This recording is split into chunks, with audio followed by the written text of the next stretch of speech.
कभी भी एक्सपेक्ट मत करना एनसीईआरटी पढ़ के तुम मेंस एडवांस क्लियर कर सकते हो, नहीं हो सकता यार। रियली होता है यार, आईआईटी 15,000 लोगों का होता है और हर साल होता है, बस करनी पड़ती है मेहनत। यार अब तो मैं ये बात चैलेंज से कह सकता हूँ कि ऐसी वीडियो तुम्हें कहीं नहीं मिलने वाली, क्योंकि इस अकेली वीडियो में तुम्हें मिलने वाला है पूरा full 2 years plan of class 11th and class 12th to crack IIT JEE. And ये कोई टॉपर्स इंटरव्यू नहीं है, कोई पॉडकास्ट नहीं, कुछ बातचीत नहीं हो रही हमारे बीच में। मैंने प्रॉपर क्वेश्चंस बना के भेजा, सेट ऑफ क्वेश्चंस कि क्या क्या क्वेश्चन आते हैं यार हमारे दिमाग में। अभी 10th से 11th में गए, फिर 11th की प्रिपरेशन में, फिर 12th की प्रिपरेशन, फिर 12th के बाद जो थोड़ा सा टाइम रहता है तो उसमें क्या क्या क्वेश्चंस आते हैं, वो सारे questions with proper recommendations and suggestions की जो मिस्टेक खुद आईआईटीएन ने की अपनी जर्नी में, वो मिस्टेक तुम ना करो। और जो जो उन्होंने किया, जो मैजिक ट्रिक्स आईआईटीएन आकाश रमावत ने यूज़ की, जिससे उनका सिलेक्शन एक ही बार में हो गया आईआईटी रुड़की में, वैसे तुम भी कर सकते हो। और टॉपर हेलो एवरीवन, सो मैं हूं आकाश रामोद एंड मैंने पिछले साल आईआईटी का एग्जाम क्रैक किया था एंड मैं करंटली आईआईटी रुड़की में फर्स्ट ईयर स्टूडेंट हूं। क्या हाल चाल यार। देखो, जब एक बच्चा क्लास 10th से 11th में जाता है तो उसे सच में सिलेबस का पूरा रियलाइजेशन नहीं होता है कि 11th 12th में हमें जो पढ़ाया जा रहा है स्कूल में, 11th 12th की एनसीईआरटी टेक्स्ट बुक्स में जो रखा है, क्या वही जेई एडवांस और जेई मेंस का सिलेबस है?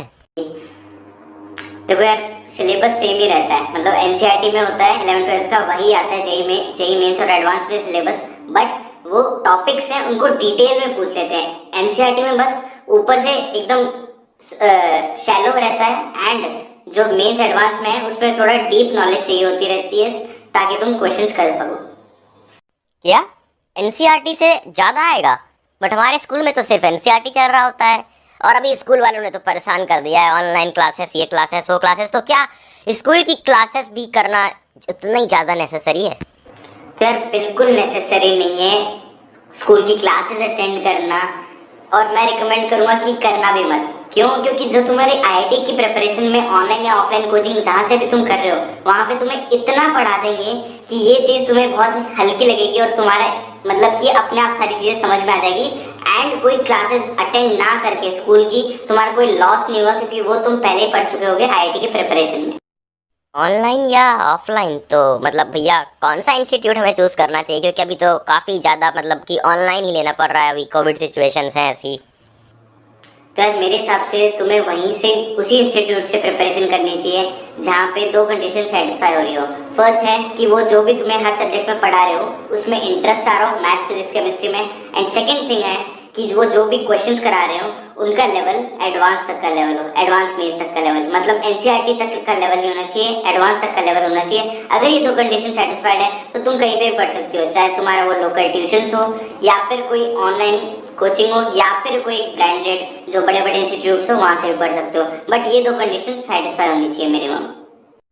अच्छा समझ गया। अच्छा भैया, फिर उसके बाद ऑनलाइन लेना चाहिए या फिर ऑफलाइन लेना चाहिए? क्योंकि ऑनलाइन में ये फ़ायदा होता है, मुझे लगता है कि ऑनलाइन में एक्सपीरियंस टीचर्स मिल जाते हैं, अच्छे टीचर्स मिल जाते हैं, बट ऑफलाइन में बड़ी फील आती है। लेकिन इस साल तो ऑनलाइन ही लेना पड़ रहा है भैया कोविड की वजह से, तो ऑनलाइन या फिर ऑफलाइन? तो मैं रिकमेंड करूँगा कि अगर तुम्हारा दोनों में टाई हो रहा हो कि यार ऑनलाइन भी अच्छे टीचर्स लग रहे हैं, ऑफलाइन भी अच्छे लग रहे हैं, तो मैं रिकमेंड करूंगा कि तुम ऑफलाइन सीखने जाओ, ऑफलाइन पढ़ने जाओ। ऑफलाइन पढ़ने के बहुत ज़्यादा बेनिफिट्स हैं जो ऑनलाइन में नहीं है। ऑनलाइन में सारी क्लासेस बोरिंग हो जाती है और पढ़ने का मन नहीं करता और इतना अच्छे प्रिपरेशन भी नहीं होती। तो अगर दोनों में टाई हो रहा है तो आई वुड रिकमेंड कि ऑफलाइन स्टडी करो। लेकिन अगर तुम्हें लग रहा है कि यार ऑनलाइन में कुछ तुम्हें एक्सपीरियंस टीचर्स मिल रहे हैं जो कि मिल जाते हैं प्लेटफॉर्म्स पे, तो अगर तुम्हें एक्सपीरियंस टीचर मिल रहे हैं और उनसे पढ़ने में तुम्हारा इंटरेस्ट भी आ रहा है और तुम्हें लग रहा है कि उनसे पढ़ के तुम्हारी जेईई प्रिपरेशन अच्छी जा सकती है, तो तुम ऑनलाइन भी प्रिपरेशन कर सकते हो। इन दोनों में तब तक मैटर फर्क वगैरह नहीं पड़ेगा जब तक तुम्हें इंटरेस्ट आ रहा है। अगर जहाँ पे भी तुम्हें इंटरेस्ट आ रहा है तुम वहाँ से ही कोचिंग करो, वहाँ से ही पढ़ाई करो जहाँ पे तुम्हें लग रहा है कि तुम्हारी अच्छी प्रिपरेशन हो सकती है। और अगर दोनों में टाई हो रहा है तो ऑफलाइन में ही जाना। ओके, तो इतना कुछ बता दिया भैया। बुक्स भी बता दो कि कौन सी बुक्स करें, या फिर बुक्स करें या कोचिंग मटेरियल करें। कोई कहता है बुक्स करो, कोई कहता है कोचिंग मटेरियल, कोई कहता है दोनों करो। तो भैया आप ही बता दो कि करें तो करें क्या, what will be the best option? मैं ये कहूँगा कि तुम्हें वही बुक्स यूज करनी है। अगर तुम कोचिंग में हो तो तुम्हें कोचिंग मटेरियल यूज करना है, कोचिंग मटेरियल सॉल्व कर लोगे देन तुम्हारे लिए मोर देन इनफ हो जाता है। बट फिर भी अगर तुम्हें प्रिपरेशन चाहिए तो तुम एक रेप्यूटेड ऑथर्स की बुक यूज कर सकते हो, थोड़ा बहुत उतना में हो जाता है, मोर देन इनफ आईआईटी के लिए। एंड अगर तुम कोचिंग में इनरोल नहीं हो तो मैं रिकमेंड करूंगा कि रेप्यूटेड बुक्स हैं जो ऑथर्स की जेई के लिए होती है उनको तो करोगे तब भी तुम्हारी अच्छी खासी प्रिपरेशन हो जाती है। बात करें एनसीईआरटी की, तो एनसीईआरटी को तुम तभी यूज करो जब तुम्हारा वो चैप्टर वीक हो या फिर तुम्हें उसका बेसिक बनाना हो। कभी भी एक्सपेक्ट मत करना एनसीईआरटी पढ़ के तुम मेंस एडवांस क्लियर कर सकते हो, नहीं हो सकता यार, रियली। तो ये मिथ होती है बच्चों के बीच में कि एनसीईआरटी से हो जाता है, बट ऐसा नहीं होता। तो एनसीईआरटी के साथ में तुम्हें या तो कोचिंग मटेरियल करना पड़ेगा या फिर कोई एक रेप्यूटेड बुक जो अच्छे ऑथर्स की है जेई के लिए वो करनी पड़ेगी यार। अच्छा भैया, अच्छा इतना कुछ ले लेंगे, बुक्स ले लेंगे, मॉड्यूल जो भी कहा आपने सब ले लेंगे, बट टाइम कैसे डिवाइड करें? क्योंकि अब सारा सब्जेक्ट तो हमें पढ़ने का मन करता नहीं है, कुछ सब्जेक्ट हमें पढ़ने का मन करते हैं, कुछ सब्जेक्ट हमें पढ़ने का मन नहीं करता है। सारा सब्जेक्ट कैसे मैनेज करें कि जेई की अच्छी सी तैयारी, हमारी अच्छी प्रिपरेशन हो जाए 2 साल में? सो यार, टाइम डिवाइड करने के लिए सब्जेक्ट्स के बीच में मैं कहूंगा कि जो तुम्हारा सबसे इंटरेस्टिंग या फिर सबसे स्कोरिंग सब्जेक्ट है उसको तुम 45% टाइम दो अपनी प्रिपरेशन का, सेल्फ स्टडी का। जो तुम्हारा सेकंड फेवरेट सब्जेक्ट है उसको तुम 30% टाइम दो, एंड जो तुम्हारा लीस्ट फेवरेट है उसको 25% टाइम दो। एंड ये इस टाइम में इसलिए डेवलप किया है क्योंकि ये मैंने सबसे पहले 2 इयर्स एक्सपीरियंस के साथ डेवलप किया है ये स्ट्रैटेजी टाइम डिवाइड करने के लिए। एंड ये इसलिए की क्योंकि जो तुम्हारा सबसे स्ट्रॉन्ग चैप्टर है, स्ट्रॉन्ग सब्जेक्ट है, उनमें अगर तुम ज्यादा टाइम दोगे दैट मीन्स तुम उसमें ग्रोथ करोगे। और यार आईआईटी निकालने के लिए सिर्फ 40% ही होते हैं यार। अब तुम्हें पता चल गया होगा कि कितना हार्ड होता है, कितना टफ होता है पेपर। तो 40% निकालना भी बहुत ज्यादा मुश्किल हो जाता है। एंड 40% निकालने के लिए तुम्हें तभी आ सकते हो मार्क्स जब तुम्हारे स्ट्रॉन्ग चैप्टर्स भी बहुत अच्छे हो। यानी कि तुम्हें अभी फोकस करना है पूरी प्रिपरेशन में अपने स्ट्रॉन्ग चैप्टर्स पे, यानी कि तुम्हारे स्ट्रॉन्ग चैप्टर्स पे अच्छे से और स्ट्रॉन्ग सब्जेक्ट्स पे ऐसी ग्रिप हो जानी चाहिए कि उनमें से क्वेश्चन आए तो वो कर दें। तो दैट मीन्स तुम्हें ये रूल फॉलो करना है 45, 30 एंड 25%। अरे वाह, गुड आइडिया। थैंक यू भैया, क्या मस्त आइडिया दिया आपने। जेई एडवांस की भी तैयारी हो जाएगी अगर हम अपने बेस्ट, यानी कि हम अपने फेवरेट सब्जेक्ट पर ज़्यादा फोकस करते हैं, तो बाकी सब्जेक्ट्स को भी नहीं छोड़ना है। अब देखो आगे, should we focus on mains and advance at the same time? तो यार मेंस और एडवांस को एक्सप्लेन करने के लिए मैं तुम्हें एग्जांपल देता हूँ कि फॉर एग्जांपल तुम बेसमेंट में हो एक बिल्डिंग के, और जेई एडवांस को मान लो 2nd फ्लोर, जेई मेंस को मान लो 1st फ्लोर। अब तुम्हें 2nd फ्लोर तक पहुंचना है तो तुम 1st फ्लोर को क्रॉस तो करके जाओगे ना।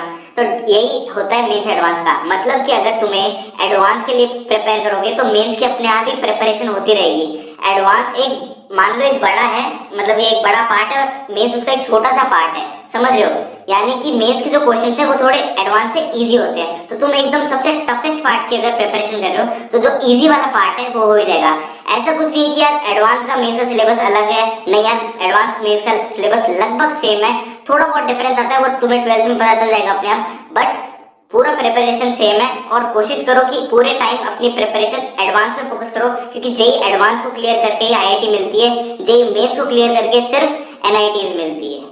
अच्छा भैया, हमने जब अपने सीनियर से पूछा कि 11th का सिलेबस कब तक करें, ये कब करें, वो कब, सारे 11th वाले बोल रहे हैं कि यार 11th का सिलेबस इतना बड़ा होता है कि हमारा तो छूट गया सिलेबस, हमारा तो बैकलॉग आ गया है। तो भैया ऐसे कोई स्ट्रेटजी बता दो कि हमारे बैकलॉग्स ना बने, हमारा सिलेबस टाइम पर कंप्लीट हो जाए 11th का। तो यार बैकलॉग्स पे मैं कहना चाहूंगा कि तुम्हें कोशिश करनी है कि बैकलॉग्स आए नहीं तुम्हारे। Backlogs are the worst thing you want. मतलब तुम्हें सबसे पहले क्या करना है, सबसे पहले क्लास में अटेंटिव रहना है, सेकंड थिंग रेगुलर रहना है, सारा होमवर्क टाइम टू टाइम करते रहना है, इससे बैकलॉग्स बनेंगे नहीं। कोशिश करना कि बैकलॉग्स ना के बराबर है, क्योंकि आगे की स्टडीज थोड़ी ज्यादा बढ़ती जाएगी, काम तुम्हारा वर्कलोड बढ़ता जाएगा, तो बैकलॉग्स क्लियर करना थोड़ा थोड़ा मुश्किल होता जाएगा। तो शुरुआत में तुम्हारा इजी रहेगा 11th का स्टार्टिंग, तो कोशिश करना जल्दी से जल्दी करते रहो और बैकलॉग्स बने ना। And in if any case अगर तुम्हारे बन रहे हैं बैकलॉग्स, तो कोशिश करना कि देखो क्या होता है कि क्लासेस वगैरह वीकेंड्स पे नहीं होती, तो तुम सैटरडे संडेज को ऐसा कर सकते हो कि बैकलॉग्स का वो टाइम लगा लो और बैकलॉग्स उस टाइम पे क्लियर करो। एंड बात करें रिवीजन की, फॉर एग्जांपल अगर 12th में आ गए और 11th का रिवाइज करना है, या फिर 11th के एंड तक आ चुके हो और 11th की स्टार्टिंग का रिवाइज करना है, तो तुम ऐसा कर सकते हो कि हर डे वीकडेज के अंदर भी थोड़ा सा टाइम अपना रिवीजन के लिए एलोकेट करो, थोड़ा सा टाइम, ताकि वो पुराने चैप्टर्स तुम भूल ना जाओ, क्योंकि भूलते हैं, रियली बिलीव मी, तुम 2-3 महीने बाद ही भूल सकते हो। तो कोशिश करना कि वीकडेज के अंदर भी थोड़ा थोड़ा टाइम, कुछ परसेंटेज तुम रिवीजन में दो और वीकेंड्स तो दे ही सकते हो। मैं तुम तीनों को ठिकाने लगा के जाऊंगा। यार आई होप तुम्हें इस वीडियो से तुम्हारे सारे क्वेश्चंस मिल रहे होंगे। अभी क्वेश्चंस खत्म नहीं हुए हैं, बट अब थोड़े से क्लास 12th के क्वेश्चन फिर वापस हम आ जाएंगे 2 इयर्स प्लान पर। क्लास 12th का बस एक क्वेश्चन ये है कि भैया 12th में आ जाएगा बोर्ड्स, तो बोर्ड्स की कोई स्ट्रेटजी बता दो। तो यार बोर्ड्स की प्रेफरेंस तुम्हें बस 12th बोर्ड से जस्ट 1 महीने पहले देनी है। 1 महीने पहले तुम्हें एनसीईआरटी पढ़ना चालू करना है, उससे पहले नहीं करना, उसकी तुम्हें टेंशन ही नहीं लेनी है, क्योंकि जब तुम 2 साल जेई मेंस और एडवांस आईआईटी की प्रिपरेशन करोगे तो बोर्ड्स का जितना भी सिलेबस है वो सारा इसके अंदर इंक्लूडेड हो जाता है। एंड बोर्ड्स के सवाल थोड़े इजी लगेंगे तुम्हें क्योंकि ये प्रिपरेशन करोगे। एंड एक महीने पहले एनसीईआरटी सारे सब्जेक्ट की करने से तुम्हारे हंसते खेलते हुए 90% आराम से आ सकते हैं। तो बोर्ड्स का तुम्हें कोई लोड लेना ही नहीं है। इस बात पे यार आई कम्प्लीटली अग्री। तुमने क्लास 10th बोर्ड्स की प्रिपरेशन की थी, उसी तरह यार 12th बोर्ड्स में भी कई बार प्रीवियस ईयर क्वेश्चंस लगाओगे तो वही क्वेश्चन रिपीट होके आते हैं। आसानी से प्रिपेयर हो जाएगा अगर पूरे साल तुमने पढ़ा है। बट एक और क्वेश्चन भैया, एक और क्वेश्चन कि 12th बोर्ड्स के बाद जो हमें टाइम मिलता है, कुछ टाइम जो हमारे पास रहता है 1-2 महीने का, उसमें हम कैसे प्रिपेयर करेंगे अपने आईआईटी जेईई के लिए? क्योंकि तब बोर्ड्स खत्म हो चुका होगा, हमारे पास टाइम होगा, फुल फोकस रहेगा जेईई एडवांस पर। तो कैसे करना है प्रिपेयर उसके लिए? तो यार जैसे तुम्हारे बोर्ड्स एग्जाम खत्म होते हैं तब तुम्हें फुल ऑन लग जाना है जेईई मेंस और जेईई एडवांस के प्रिपरेशन के लिए। मतलब फिर तो तुम्हें रुकना ही नहीं क्योंकि फिर तुम्हारे बोर्ड्स का झंझट हट जाएगा 12th का। तो तुम एकदम फुल ऑन जा सकते हो, तुम अच्छे से मेहनत कर सकते हो, अच्छे से बढ़िया लेवल के क्वेश्चन लगा सकते हो। और यही बात तुम जेईई मेंस की बात कर सकते हो। जैसे तुम्हारे जेईई मेंस चारों ओवर हो जाएंगे तो तुम जेईई एडवांस के लिए एकदम अच्छे से मेहनत कर सकते हो। जेईई एडवांस में क्या है, थोड़े अच्छे डिफिकल्टी लेवल के क्वेश्चन आते हैं, जेईई मेंस में रिलेटिवली इजी लेवल के क्वेश्चंस आते हैं, ठीक है ना। तो अगर डिफिकल्टी लेवल वाइज सॉर्ट करना हो तो बोर्ड्स यहाँ पे होंगे सबसे इजीएस्ट, फिर आएंगे जेईई मेंस थोड़े से हार्ड, फिर आएंगे जेईई एडवांस जिससे आईआईटी निकलती है। ये कूदने वाली स्ट्रेटजी मेरे को बेस्ट लगी इस वीडियो की, सच में अच्छी लगी यार। तो प्लीज लाइक टारगेट पूरा कर देना यार तुम लोग 5000 लाइक्स का। अब आगे बात करते हैं यार अगला क्वेश्चन, या फिर कह लो बस लास्ट सेकंड क्वेश्चन है ये, इसके बाद एक और क्वेश्चन रहेगा।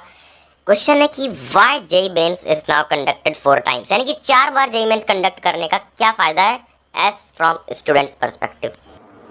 तो यार जेईई मेंस 4 टाइम्स कंडक्ट करने के 2 फायदे हैं। सबसे पहला है कि तुम्हारे 4 टाइम्स में से एक बार भी अगर बिगड़ जाए किसी भी रीजन से या फिर तुम्हारी प्रिपरेशन अच्छी नहीं हो तो तुम बाकी अच्छे कर सकते हो। एंड सेकंड बेनिफिट है कि 4 मेंस होने से तुम अपनी प्रोग्रेस रिकॉर्ड कर सकते हो कि तुम्हारी कितनी प्रोग्रेस हो रही है, क्योंकि हर मंथ ये एग्जाम्स होंगे जेईई मेंस के 4।